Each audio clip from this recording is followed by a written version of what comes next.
So surrender doesn't mean that we give up. That's not surrender. That's actually what it is, giving up. Better than that, Krishna says, go, it's better to die. Surrender means, look, I understand that there are things that are beyond my control. And it is absolute ignorant of me to try and control things that are not in my control. At the same time, I do understand that there are things that are in my control.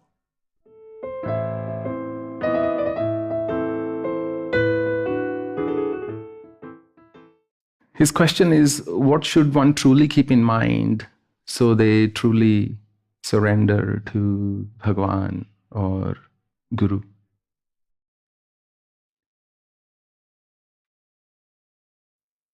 I think surrendering to Bhagwan is far more important than surrendering to a Guru.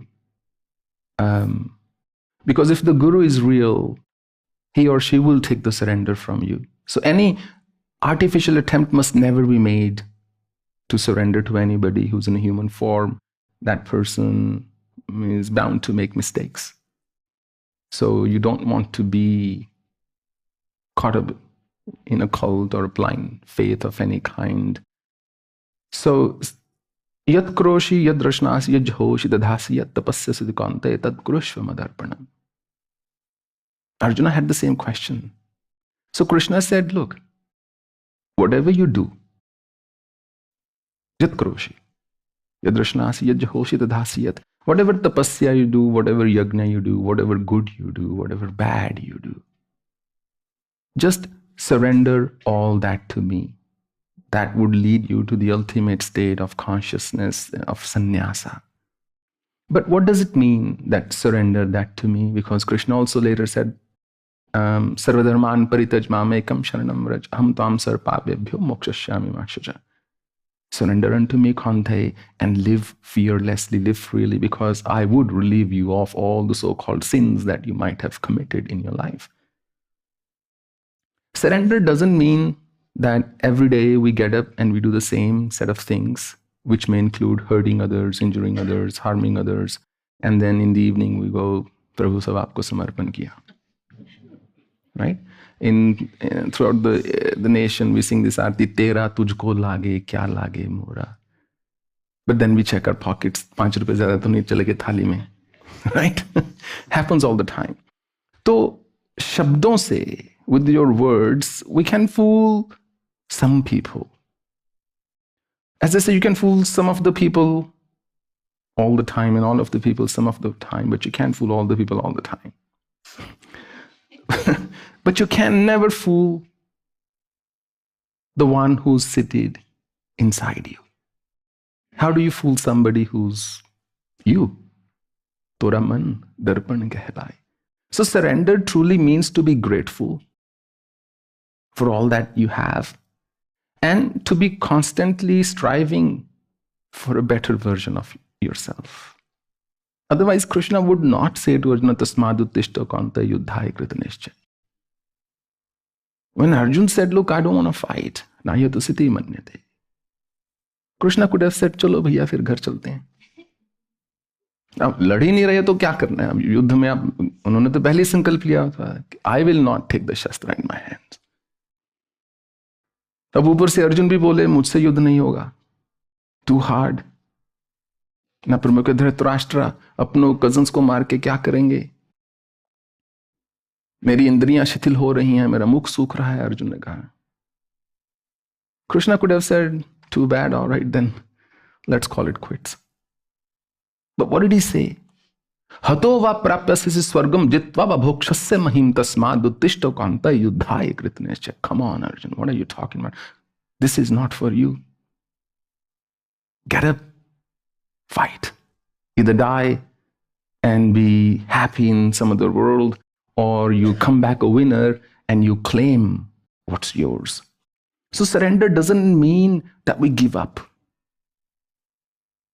That's not surrender. That's actually what it is, giving up.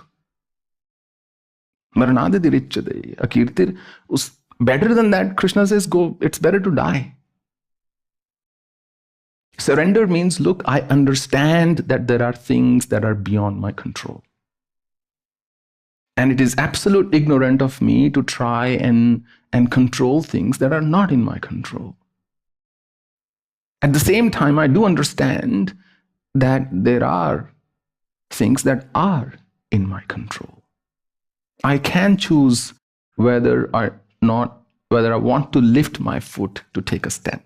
But once I've lifted one foot, I cannot make the next choice on my own alone. I've already made a commitment. That foot or the other foot's going to go up or down or something like that. So surrender means that, look, I understand there are things that are not in my control, but having said that, there are things that are in my control, and those that I do have some control over, let me absolutely give it my best shot. And let me not settle for anything less. Yukta har viharasya yukta cheshthasya karmasu yukta swapna bodhasya yoga bhavati dukha. Then you develop the wisdom, Krishna says, the kind of yoga that takes your dukkha away, is the one where you lead your life in some sort of balance. ऐसा नहीं कि रात को 7 बजे Netflix on किया तो 2 बजे तक देख रहे हैं and then feeling bad. Having that sort of control on your mind that you are going to lead a mindful life and give it the best you can. I mean, it is a bank account, right? Every day it goes down to 0 in the morning, and then you're given those 21,600 breaths or whatever, and you've got that balance to spend. You've got a whole day. What have you done with it? And that's all that's going to make the difference. Second is, if you have adopted a path, you've got to dig deep. As the famous story with the Sufi saint Junaid goes, he was walking with his disciples and there was a man digging a well. 10 feet later, he gave up. He tried another place. Another 10 feet later, he gave up, tried another place. Junaid said he'll never get the water he's after because he's giving up too early, too fast. After putting in too little effort, you've got to go 60, 80, 90 feet right in the same place. Otherwise, there is no hope. So when you take somebody on as your guru or you commit to a path, it's important to walk a little before you decide it's not for you. It takes time. Great things take time to manifest in one's life.